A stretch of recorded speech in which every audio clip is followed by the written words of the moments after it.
और आइए शुरुआत करने जा रहा हूं आज की पहली बड़ी खबर के साथ। और पहली बड़ी खबर पर बवाल मचा है। बवाल यह है कि जंतर मंतर में आरक्षण पर घमासान शुरू हुआ। देखिए कैसे प्रदर्शनकारी जंतर मंतर पहुंच गए। यह प्रदर्शन वो प्रदर्शन इस्तीफे पर था, यह प्रदर्शन आरक्षण हटाने पर हो रहा था।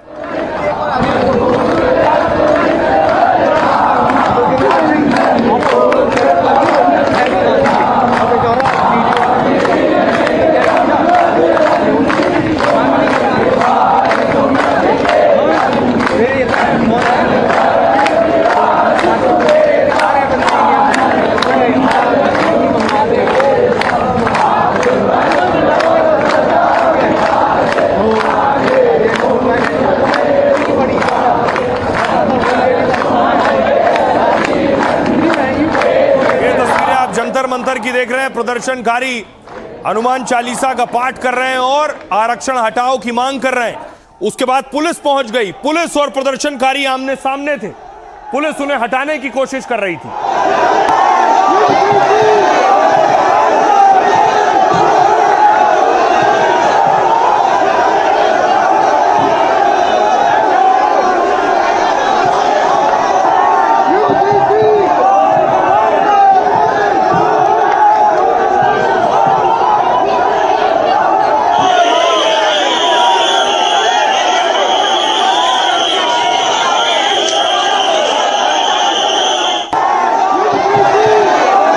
और उसके बाद देखिए पुलिस ने मंच से एक एक को खींचना शुरू किया, मंच से एक एक को उतारना शुरू किया है और मैदान खाली करवाया।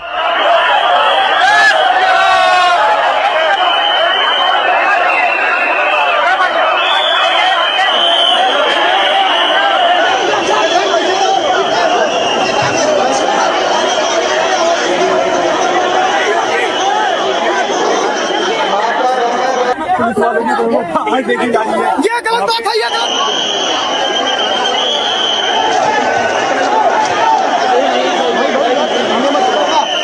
समाज अगर इसके बावजूद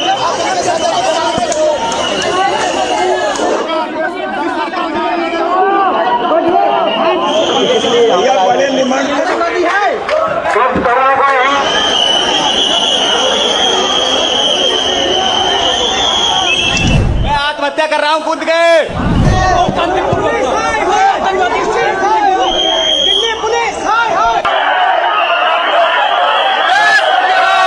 और उसके बाद देखिए जरा प्रदर्शनकारियों को, जब उन्हें पुलिस हटा रही थी तो वो पुलिस के सामने भी खड़े थे। क्या कह रहे हैं सुनिए। आतंकवादी हैं, गला पकड़ के स्टेज से हमें नीचे उतारा गया है और अभी भी मेरे साथ के कई सारे लोग हैं, हमारे साथ बहुत बुरी तरीके से ट्रीट करा जा रहा है। हमको ये आतंकवादी हैं क्या? आपके 1 महीने पहले कॉकरोच बैठे थे, क्या हाथ में चूड़ियां पहन ली थी पुलिस प्रशासन ने? उन्हें तो उतारा नहीं गया। पूर्ण रूप से बहिष्कार। स्टेज पे धक्का दिए गए, हम पीछे नहीं हटेंगे। हम महाराणा प्रताप के वंशज है। जय राजपुताना, जय मां भवानी। को हमने वोट दिया है, हमने सरकार में लाए और हम भी सरकार छीन भी सकते हैं। कल से आंदोलन पुरजोर तरीके से होगा और सरकार को जहां तक हम उखाड़ के नहीं फेंके हैं तब तक ये आंदोलन जोरदार तरीके से भरपूर तरीके से होगा। हमें गोली मारो, खत्म करो। जनरल डायर ने चलाई, आप भी चलाओ। लाठी के बाद गोली तो ही बचती है। हमारी दाढ़ियां पकड़ के खींची गई। हमें हनुमान चालीसा पढ़ रहे थे तो हम पे लाठी चार्ज हुआ है। तो यही करते रहो। 27 में भी मिलेगा, 29 में भी मिलेगा, जितने चुनाव आ रहे सब में मिलेगा। गला पकड़ के स्टेज से हमें नीचे उतारा गया है। मेरी मांग है आरक्षण में संशोधन हो। हमें गोली मार दिया जाए लेकिन हम यहाँ नहीं जाएंगे। बताइए ना, क्यों धक्का दे रहे हैं मुझे? किस लिए? हनुमान चालीसा पढ़ रहे थे, गौर में डंडा मार रहे। माताओं को इन्होंने छुआ है, मेरी माताओं को छुआ है। मैं इनको बताता हूँ, मैं इनको अकेले ब्राह्मण समाज का अकेला इनको बाहर फेंकूंगा। माताओं को छुआ है इन्होंने। मैं बात सही बता रहा हूँ। माँ भवानी हनुमान चालीसा को पूरा नहीं होने दिया। 20 हनुमान चालीसा में आगे रोका है। हमारे लिए जितना बड़ा वंदे मातरम है उतना ही हमारे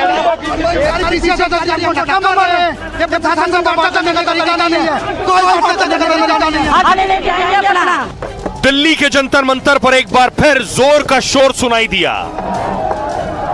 हजारों का हुजूम जमा हुआ, घेराबंदी हुई, नारे लगे और जाति वाले आरक्षण को खत्म करने की मांग उठी। हमारे पीसीएस अधिकारी हमको धक्का मार रहे हैं। ये प्रशासन का वार्ता करने का तरीका नहीं है, कोई वार्ता करने का तरीका नहीं है। आगे लेके जाएंगे अपना। आंदोलन की तैयारी पहले से थी, सोशल मीडिया के जरिए मुहिम चलाई जा रही थी, लिहाजा दिल्ली पुलिस के कान खड़े थे। प्रदर्शनकारियों की जब आवाज बुलंद होने लगी तो पुलिस को चुनौतियों के चक्रव्यूह में फंसने की आशंका बढ़ गई। फिर फौरन मोर्चाबंदी मजबूत की गई, खाकी नीले हर तरह के जवान बुलाए गए और जंतर मंतर खाली कराया गया। जो हटने को तैयार नहीं थे उन्हें हिरासत में ले लिया गया। अब देखिए जरा, आपको बताऊं जंतर मंतर पर हुआ क्या। अचानक एक प्रदर्शन हो चुका था कि शिक्षा मंत्री इस्तीफा दो, शिक्षा मंत्री का इस्तीफा हो गया। अब आरक्षण हटाने और यूजीसी रोल बैक पर प्रदर्शन था। आरक्षण हटाओ आंदोलन, दिल्ली के जंतर मंतर पे यह आंदोलन हो रहा था। आरक्षण के खिलाफ सैकड़ों की संख्या में लोग जंतर मंतर पर जुटे थे। दिल्ली पुलिस ने यहां प्रदर्शन की इजाजत नहीं दी थी। इस दौरान जंतर मंतर पर घंटों तक यह भारी हंगामा होता रहा। पुलिस ने पूरे इलाके की बैरिकेडिंग कर रखी थी। भारी संख्या में पुलिस और रैपिड एक्शन फोर्स के जवान तैनात थे। बिना परमिशन के जंतर मंतर पर भारी भीड़ जुटी थी। इसके बाद पुलिस ने प्रदर्शनकारियों को हिरासत में लेना शुरू किया। प्रदर्शन को आरक्षण हटाओ आंदोलन का नाम दिया गया। यह पूरा प्रोटेस्ट इंस्टाग्राम के जरिए प्लान किया गया। सोशल मीडिया पर पेज बना, लोगों से जंतर मंतर पहुंचने की अपील की गई। दिल्ली पुलिस ने साफ कहा यहां प्रदर्शन की परमिशन नहीं है। पुलिस ने सिर्फ 500 लोगों को रामलीला मैदान में जुटने की छूट दी थी। इसके बावजूद सैकड़ों की संख्या में लोग जंतर मंतर पहुंच गए। प्रदर्शनकारी बैनर और पोस्टर लेकर पहुंचे थे। कई लोगों के हाथों में भगवा और तिरंगा झंडे भी थे। जंतर मंतर पर एक मंच बनाया गया था और मंच से आरक्षण व्यवस्था को लेकर लोगों ने अपनी बातें रखी। पुलिस ने प्रदर्शनकारियों को रामलीला मैदान जाने की अपील की, लेकिन प्रदर्शनकारी जंतर मंतर से हटने को तैयार नहीं थे। इसके बाद पुलिस ने प्रदर्शनकारियों को वैन में भरकर हटाया है। अब आपको सुनवाता हूं, सुनिए जरा।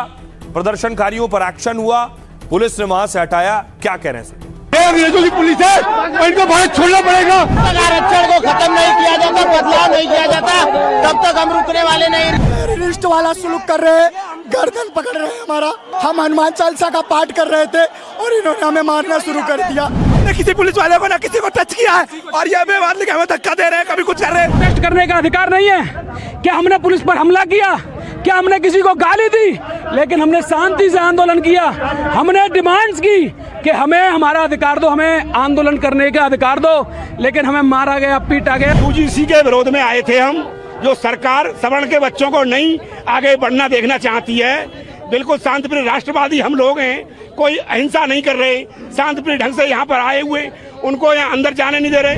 आप एक रेस के घोड़े के पिछले पैर काटने की कोशिश कर रहे हैं, उसके चारों पैर काटने की कोशिश कर रहे हैं। आप घोड़े को गधा बनाने की कोशिश कर रहे हैं। हमारे सवर्ण जाति ने महाराणा प्रताप दिए, परशुराम जी दिए, संभाजी दिए, दौड़ लगाते हैं। इस देश के लिए राजपूत किले दिए, भूमियां दी, अपना खून बहाया। उसके बावजूद भी ये सरकारें हमारी नहीं हुई।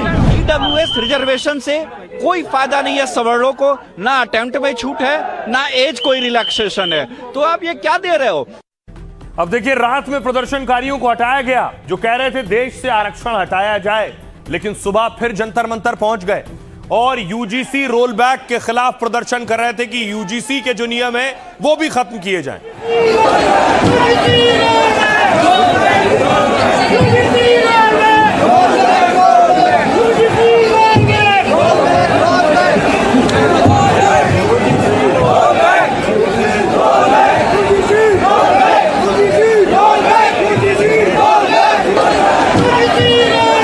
और उसके बाद फिर नारेबाजी शुरू हुई। जंतर मंतर पर फिर सुबह भीड़ जुटनी शुरू हो गई आरक्षण हटाने के नाम पर। जय भोले शिवाजी, जय भोले शिवाजी, जय भोले शिवाजी, जय भोले शिवाजी, जय भोले शिवाजी, जय भोले शिवाजी, भारत माता की जय भोले। और इसी मंच से चुनौती दी जाने लगी, धमकी दी जाने लगी। ये तस्वीरें देख रहे हैं उसी वक्त जब सैकड़ों लोग मौजूद थे आरक्षण हटाओ प्रदर्शन में। हमें परशुराम बनने पर मजबूर ना करें। बनने पर मजबूर न करें। हम लोग गरीबों के हक और अधिकार के लिए आए हैं। हम चाहते हैं कि आरक्षण आर्थिक आधार पर हो। 30% नंबर लाने वाला व्यक्ति टीचर बन जाता है, 90% सरकारी नौकरी से वंचित रह जाता है। क्या ये कौन सा न्याय है? अरे मोदी जी, ये देख लीजिए, ये देख लीजिए, ये शांतिपूर्ण लोग आए हैं, सभ्य समाज के लोग आए हैं। हमें परशुराम बनने पर मजबूर ना करें। अब देखिए, इसके बाद वहां प्रदर्शनकारियों में एक युवक था जिसकी उन्होंने पिटाई कर दी। इनका आरोप था कि यह हमारे आंदोलन को खराब कर रहा है।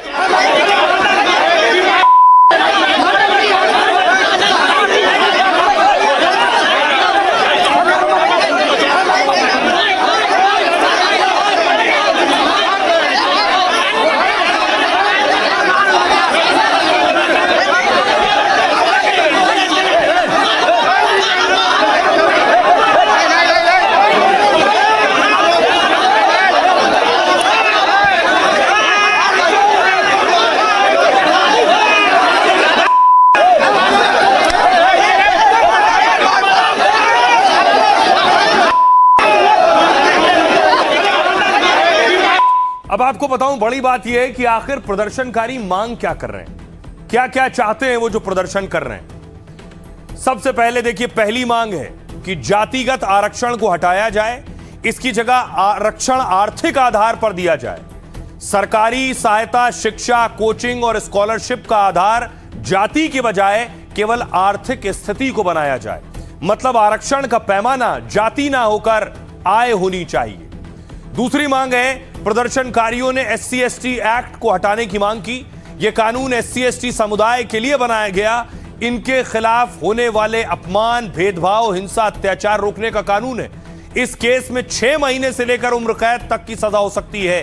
तीसरी मांग, प्रदर्शनकारियों ने UGC के समानता के नियमों को वापस लेने की मांग की। उच्च शिक्षण संस्थानों में जातिगत भेदभाव, उत्पीड़न रोकने के लिए इसे बनाया गया। हर कॉलेज, यूनिवर्सिटी में समानता कमेटी का गठन होना था। SC/ST और OBC छात्रों के लिए एक सेल बनाया जाना था। सामान्य वर्ग के छात्रों ने इसे एक तरफा और भेदभावपूर्ण बताया। भारी विरोध के बीच मामला सुप्रीम कोर्ट पहुंचा, जहां सुप्रीम कोर्ट ने इस पर अंतरिम रोक लगा दी थी। केंद्र सरकार ने कोर्ट में कहा था कि वो इस पर विचार कर रही है। चौथी मांग, हर 10 साल में आरक्षण व्यवस्था की समीक्षा की मांग की गई। देखा जा सके कि आरक्षण का लाभ वंचितों को मिल रहा है या नहीं। आरक्षण के दायरे में क्रीमी लेयर का नियम सख्ती से लागू हो, सबसे पिछड़े समूहों को ही इसका फायदा मिले। जाति पर आरक्षण होने से उस जाति के संपन्न लोगों को भी फायदा उठाते हैं। आरक्षित वर्ग के संपन्न परिवारों और अधिकारियों के बच्चे भी लाभ उठाते हैं। इस पर नजर रखी जाए, हर 10 साल में समीक्षा हो। अब आइए आपको बताऊं कि आखिर देश में कितना आरक्षण है, जनरल कैटेगरी का क्या आरोप है, क्या कहते हैं वो और उनका गुस्सा किस बात को लेकर है, वो पता चलेगा इसके जरिए। केंद्र सरकार की नौकरी और उच्च शिक्षा में 59.5% आरक्षण है, यानी 59.5% आरक्षण है केंद्र सरकार की नौकरी में और उच्च शिक्षा में। ओबीसी को मिलता है 27% रिजर्वेशन, SC को 15%, ST को 7.5% और इकोनॉमिकली वीकर सेक्शन यानी आर्थिक रूप से जो पिछड़े हैं उनको 10% आरक्षण मिलता है। कुल आरक्षण हुआ 59.5%। मतलब सामान्य वर्ग के लिए 40.5% सीटें बचती हैं। कुछ राज्यों में आरक्षण का आंकड़ा और अलग है। तमिलनाडु में 69% तक आरक्षण लागू है। सुप्रीम कोर्ट ने आरक्षण को अधिकतम 50% तक सीमा तय की है, लेकिन कई राज्यों में स्थानीय आधार पर इसे बढ़ा दिया गया है। इसको लेकर भी लोगों में नाराजगी है। सुनिए जरा क्या कह रहे हैं इस पर सियासतदान। आरक्षण एक ऐसा विषय है जिसपे किसी भी तरीके का भ्रम देश में कि एक बड़ी आबादी के भीतर संशय, आक्रोश उत्पन्न कर सकता है। ये लोग किस सोच के साथ अनशन पर बैठे हैं, सरकार के समक्ष जब ये अपनी बातों को स्पष्ट तरीके से रखेंगे तो जरूर सरकार इनके साथ संवाद कर अपने पक्ष रखने का काम। हर जाति को भी आरक्षण मिलता है, तो इसीलिए आरक्षण खत्म करने की इसको अधिकार नहीं है। ये सबका संवैधानिक अधिकार है और इनसे मांग करने वाले लोग राष्ट्रद्रोही लोग हैं। इसके ऊपर इनके लोगों पर एक्शन होनी चाहिए। हमारे पास संविधान में हमारा नाम है।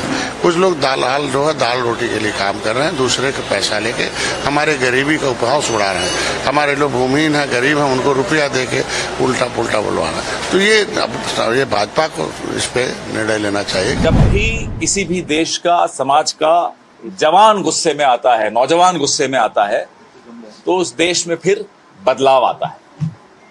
ये हवा शुरू में तो हवा कहलाती है, फिर ये तूफान बनता है।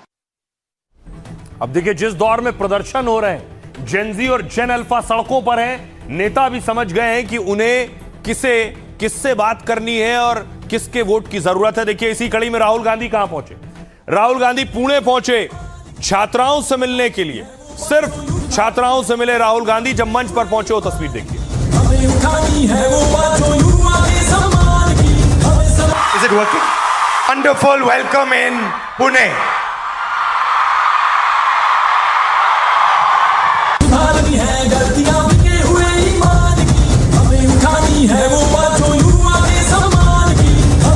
Is it working? Wonderful. अब देखिए, राहुल पुणे में कॉलेज में थे, तो दूसरी तरफ एबीवीपी अखिल भारतीय विद्यार्थी परिषद के जो छात्र हैं वो भी प्रदर्शन कर रहे थे, वंदे मातरम गा रहे थे, कांग्रेस का घेराव कर रहे थे पुणे में।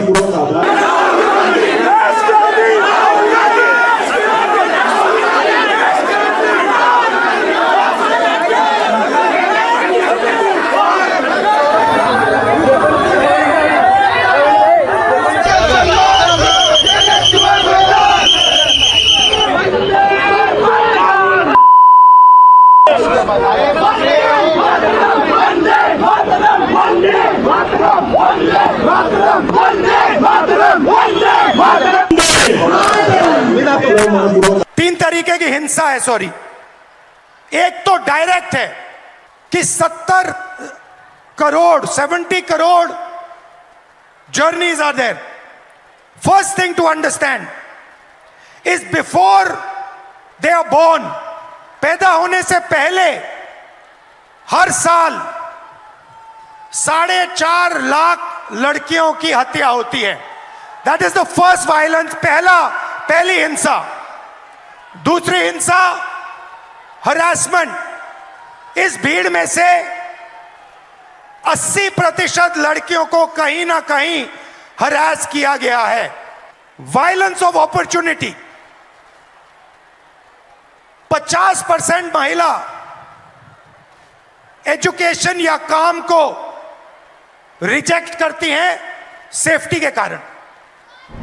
यूपी में जिस प्रकार से कांग्रेसियों ने हंगामा किया, एक कैंपस में धावा बोला, जिस प्रकार से छात्रों को पीटा, मुझे ऐसा लगता है कि ये इवेंट की ही सोची समझी साजिश थी।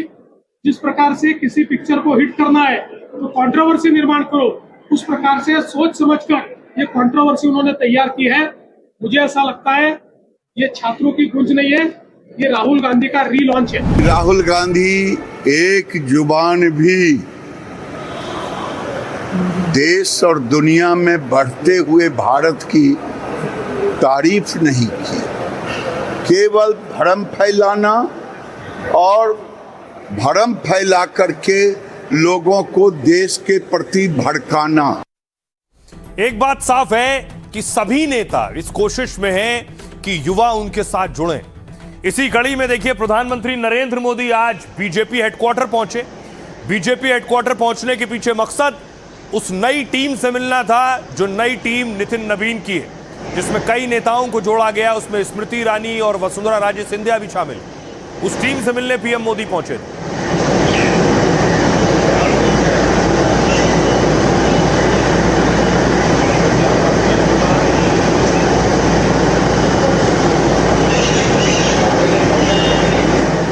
और उसके बाद देखिए, सबसे पहले पीएम मोदी ने उस टीम के साथ तस्वीर खिंचवाई है। ये वो पूरी टीम है, नितिन नवीन की टीम कहिए, बीजेपी की टीम कहिए। अब इस टीम पर ही बड़ी जिम्मेदारी है बीजेपी को आगे बढ़ाने की। इस टीम के साथ मीटिंग में प्रधानमंत्री नरेंद्र मोदी ने संबोधित भी किया। पीएम ने क्लास भी ली नई टीम की कि कैसे काम करना है, कैसे आगे बढ़ना है। युवाओं को खुद के साथ कैसे जोड़ना है।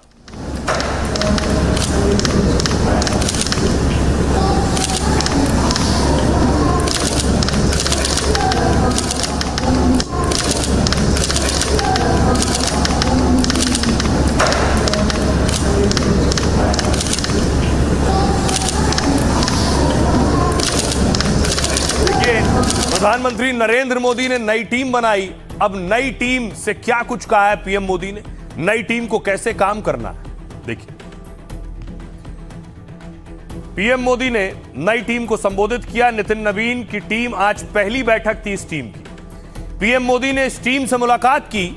जेनजी से संवाद को लेकर बीजेपी ने यह टीम बनाई है।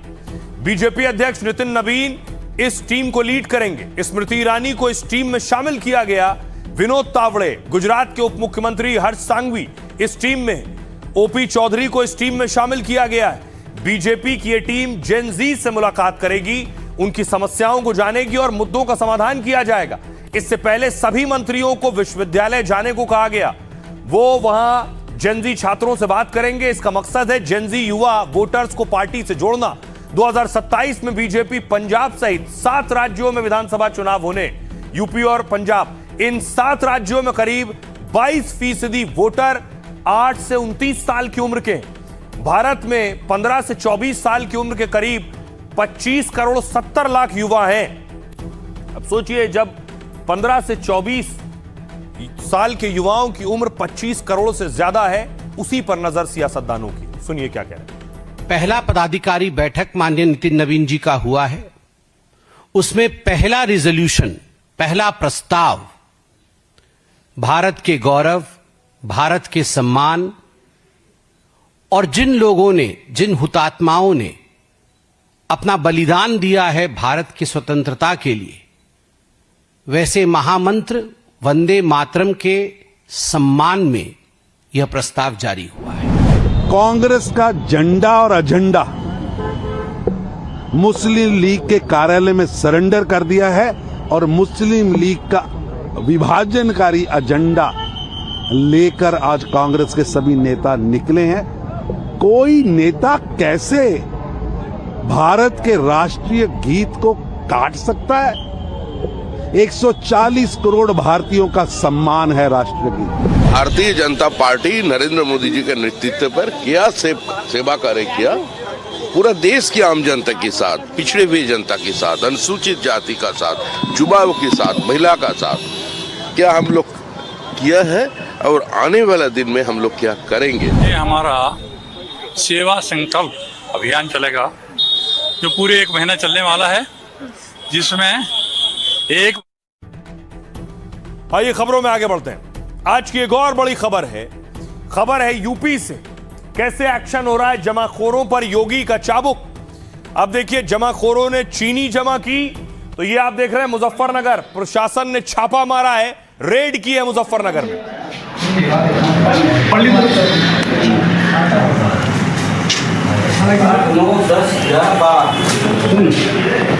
हो गए ना हो गए